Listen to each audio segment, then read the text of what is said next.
Sholto has asked me to say a few words to you, admirers and supporters of Oxford Lieder, concerning the recital that Robin Tritschler and I were going to do at the Holywell, and like everything else is now cancelled.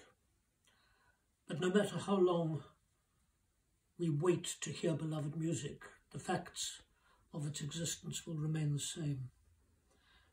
And what I regret the most about not being able to do this concert at all is the possibility of performing in one programme Beethoven's cycle An die ferne Geliebte, and at the other end the songs from Schwannengesang of Schubert, the Rellstab settings, because I believe they are profoundly related in a very particular way, not particularly musically, but certainly in terms of where they stood in Schubert's ambitions and affections.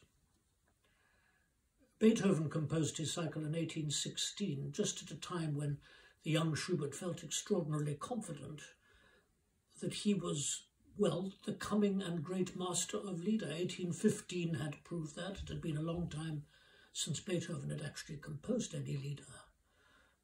And in the middle of 1816, which was certainly one of Schubert's most busy Lieder years, he discovered Opus 98 of Beethoven, a work so stunningly unusual, so extraordinarily successful, that he felt, I'm quite certain, pipped at the post, wiped out all his efforts of thinking, well, at least in this field of Lieder, I am supreme.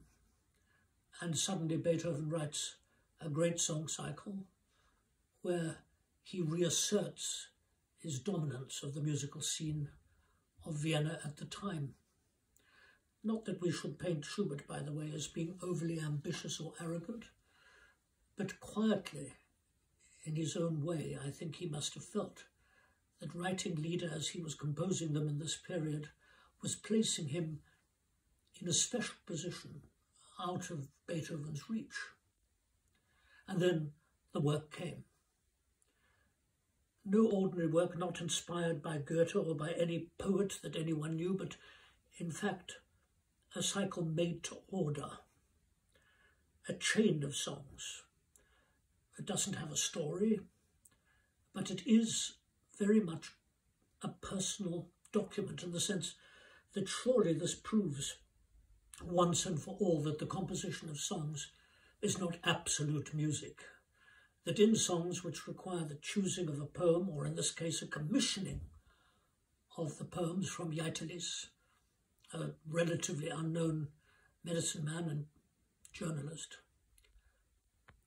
I think it proves above all that songs relate to how a composer is feeling about himself, about his life, about his own personal situation.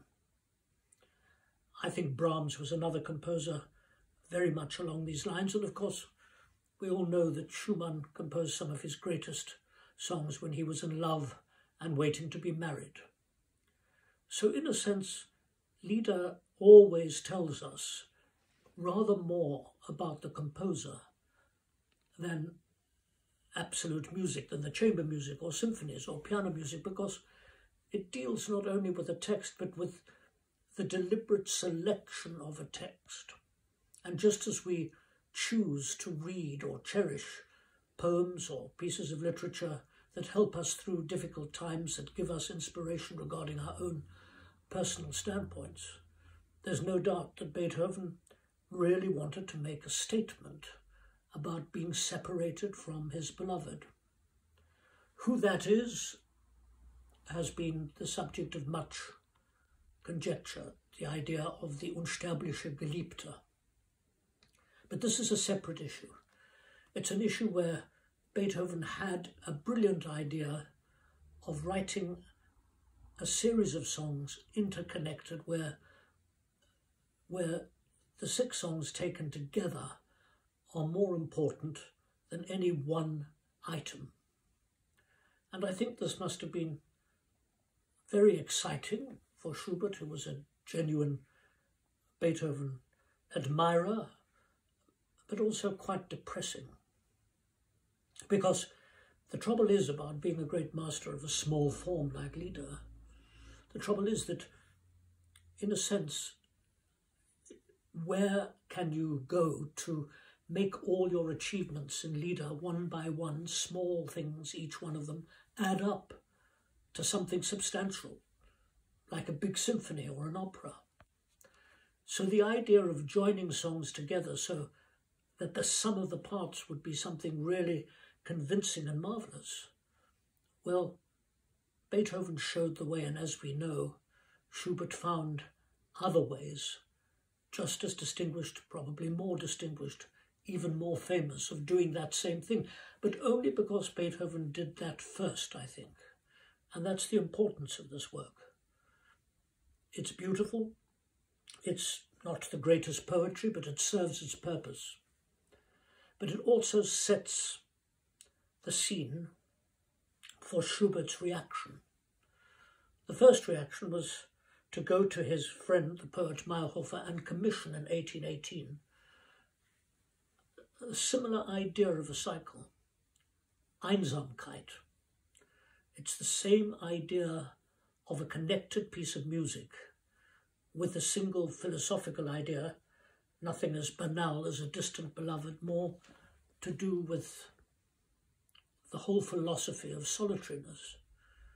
And in writing this work, a work that is still undervalued to this day, and it's rather marvellous, Schubert was making his first attempt to emulate what Beethoven had done.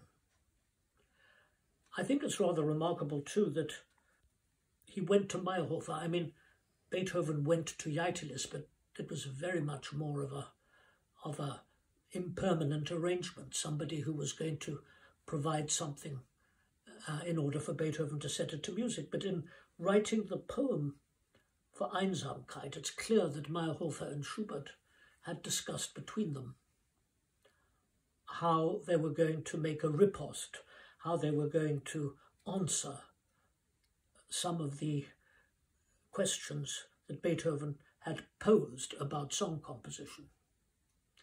As I say, Einsamkeit is a wonderful work, but it has been dwarfed by the 1823 Die Schöne Müllerin and the 1827 Winterreise in terms of offering a solution to what a song cycle really should be.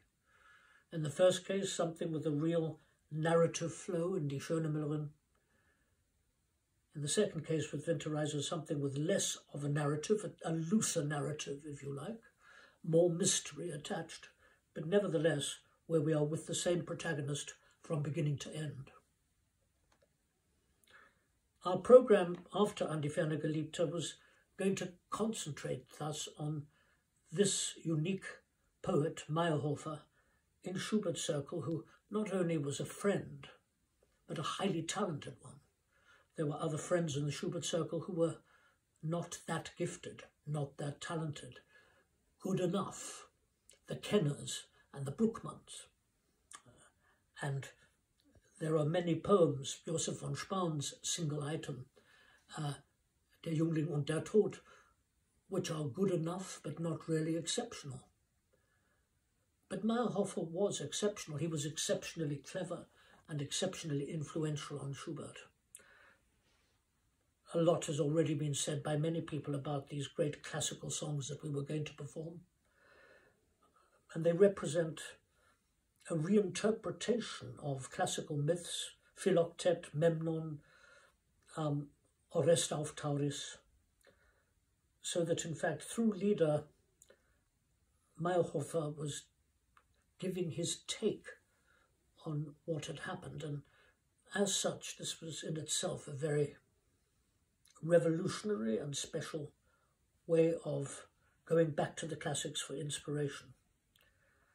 After the interval, we had the great Nachtstück, which really takes its influence or its inspiration from Ossian. And of course, Goethe had taken his inspiration from Ossian for Werther, and Mayrhofer was a great Goethe admirer, and what was good enough for Goethe was good enough for Mayrhofer. And then towards the end of that group, Abendstern and Auflösung, which are two of the poems that appeared not yet set by Schubert in the 1824 privately printed volume. So after Beethoven, we have a group devoted to the person who was nearest to Schubert in terms of poetic inspiration, friendship.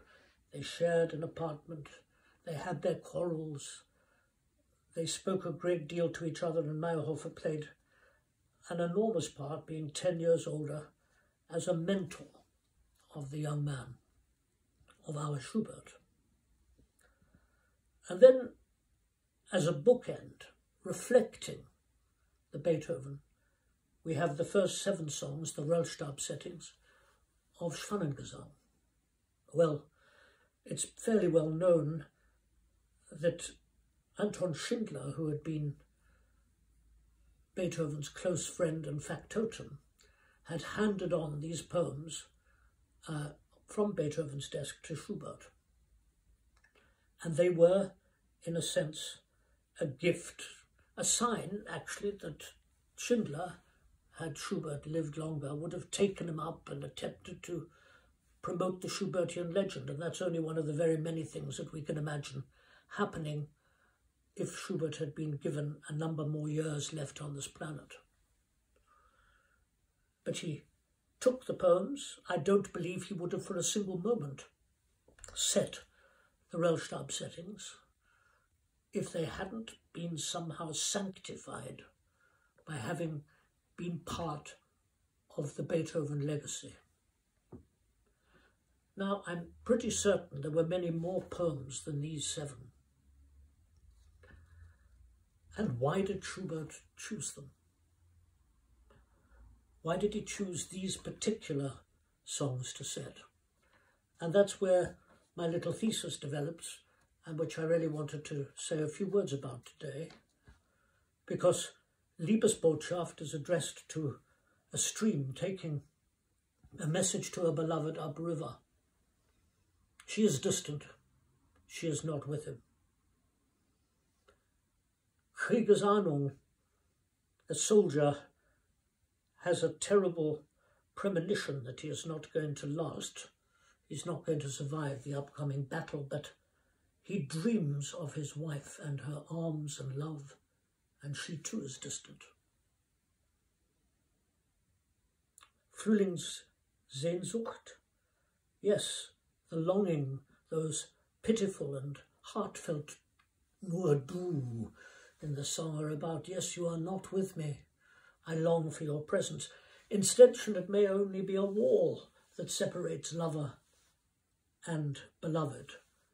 But he can't have her. She remains distant to him. Aufenthalt is a similar question of distance. There is no question of her being with him. There is a sad history here, and in der Ferne, the distance, the only title amongst all these songs which echoes something of An die Ferne Geliebte, well, that tells its own story. And Abschied is a farewell. There's parting, the sweet sorrow of parting, and distance in all of these things. I believe in a way, even if we look into it, that the Heine songs that form part of the Schwanengesang cycle are about distance, about the love not being there, not being able to be celebrated. Either a picture on a wall or simply a bitter memory across a foggy Hamburg, the mists of a big city, and somewhere in that city is a distant beloved. And then, of course, even Doppelgänger is about a beloved who is no longer living in that house which the man visits.